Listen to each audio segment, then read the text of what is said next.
Comment créer des propriétés dans Notion? Alors, dans Notion, quand vous avez une table, eh bien, vous allez pouvoir créer différentes colonnes. Chaque colonne sera une propriété. Donc, je vais mettre en pleine largeur juste pour être plus à l'aise. Donc, si je viens ici cliquer sur ajouter une propriété, par exemple, dans ma table de projet, je vais vouloir ajouter une date d'échéance à mon projet. Eh bien, ici, quand je clique sur ajouter une propriété, eh bien, je dois d'abord commencer par sélectionner le type de propriété. Chaque propriété, chaque colonne, c'est la même chose, va être typée. C'est-à-dire qu'une fois que vous aurez choisi le type de données à mettre dans cette colonne, vous ne pourrez plus le changer.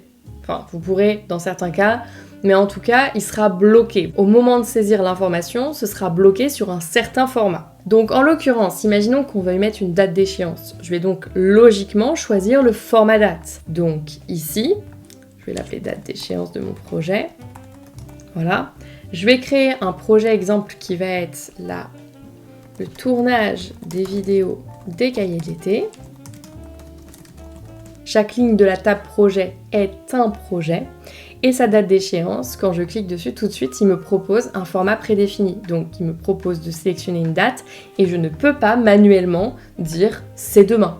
Ce n'est pas possible. Et le gros avantage d'avoir ce format bloqué, c'est qu'on va pouvoir faire des calculs sur ces dates. Par exemple, si on a une date de début et une date de fin, on va pouvoir calculer la durée du projet. Chose qui, dans Excel, nécessite que les utilisateurs respectent bien les formats, parce qu'on est un petit peu plus libre, et donc, dans la réalité, on peut vite mettre n'importe quoi. Très souvent, quand j'accompagne des clients à passer d'Excel à Notion, la première chose que je fais déjà, c'est nettoyer l'Excel en lui-même, analyser tous les types de données qui sont mélangés, et ensuite créer les databases et faire des automatisations pour tout migrer. C'est un travail en vrai un peu lourd, parce que je me retrouve à faire des modifs du style, il y a une date où ils n'ont pas précisé l'année, il y a un montant en euros où ils n'ont pas précisé c'était des euros ou des K euros. Des détails comme ça qui font toute la différence, parce que dans Notion, pour le coup, tu ne peux pas être imprécis. Une date, c'est une date, point. Et moi, c'est vraiment ce que j'aime dans le fait de m'organiser avec des bases de données. Je vais rajouter une deuxième propriété, et cette fois-ci, je vais choisir un texte, parce que je vais tout simplement mettre une description à mon projet.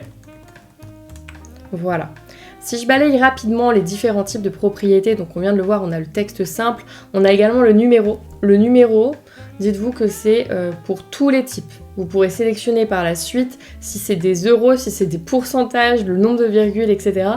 Donc c'est un format qui est très très large, donc très pratique. Ensuite on a la sélection simple. Donc en gros vous allez pouvoir appliquer une liste d'options et sélection simple, l'utilisateur pourra en sélectionner une seule. Et la sélection multiple, c'est la même chose, mais on peut en sélectionner plusieurs. D'ailleurs, vous pourrez toujours switcher de l'un à l'autre par la suite. L'état d'avancement, moi j'aime bien dire que c'est une sélection qui est spécifique, car elle est groupée par état d'avancement. C'est-à-dire que vous allez avoir des catégories à vos options.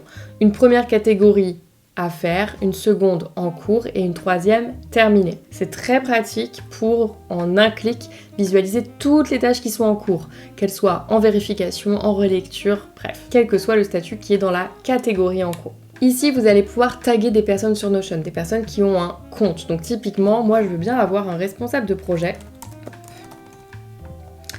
Et d'ailleurs, je veux faire en sorte qu'il n'y en ait qu'un.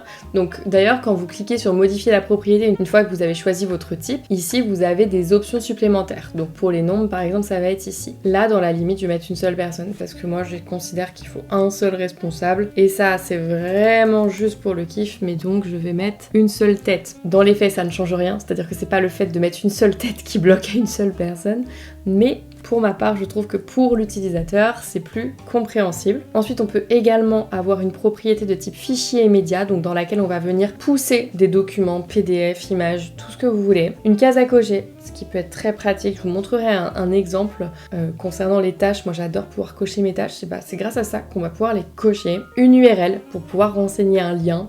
Une adresse email pour renseigner une adresse mail. Donc URL et email, qu'on se le dise, c'est juste un texte qui respecte un certain format. L'URL ayant un HTTP devant et un point .com par exemple, et l'email à un rebase. Et pareil d'ailleurs pour le numéro de téléphone. Les types qui sont en dessous sont des types un peu spécifiques. On aura notamment les relations et les agrégations qu'on verra dans une prochaine vidéo. De même pour les formules. Les boutons, c'est ce qui va permettre au clic de déclencher certaines actions. On le verra dans une prochaine série de vidéos, pas dans celle-ci. Le numéro d'identifiant, c'est si vous voulez avoir un ID unique pour identifier votre ligne, en sachant que du coup vous ne pourrez pas l'éditer. Par exemple, ici, c'est numéro 1, je ne peux pas le modifier. Et enfin, on a la vérification, pas très utile pour les projets et tâches, mais je pense par exemple à une base de données de connaissances, dans laquelle vous pourriez souhaiter que chaque responsable d'une documentation fasse une repasse au moins une fois tous les 3 mois sur son contenu. Et bien vous pouvez rajouter une vérification qui impose d'ailleurs un honneur, et donc dire par exemple que la page elle est vérifiée pendant 90 jours et donc vous aurez le rappel au 14 septembre.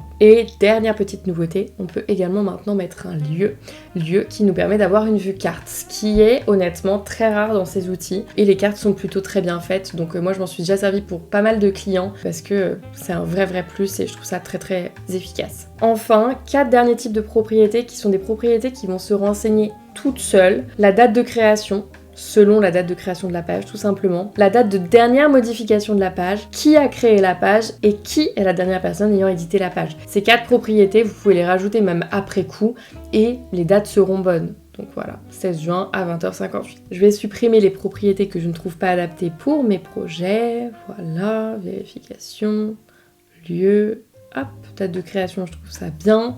Et ici, je vais faire pareil pour mes tâches. Alors, spécificité de Notion, c'est que comme chaque ligne est une page, eh bien votre première colonne, qui est en fait votre première propriété, a un format imposé de titre, car ce sera le titre de la page, donc texte. Moi je trouve ça pas forcément très embêtant, je trouve ça plutôt même positif, parce que je trouve que c'est normal d'avoir des titres à chacune de mes pages, donc ça me pose aucun problème. Vous voyez les colonnes qu'on a créées ici, bien évidemment, ce sont les mêmes propriétés qu'on retrouve ici, sous forme de liste. Donc si je l'ajoute ici, elle apparaît ici. Donc par exemple, pour un projet, on pourrait rajouter un état d'avancement, et bien l'état apparaît ici.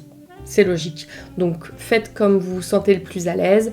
N'hésitez pas à cliquer sur les boutons et à tester, c'est comme ça qu'on apprend.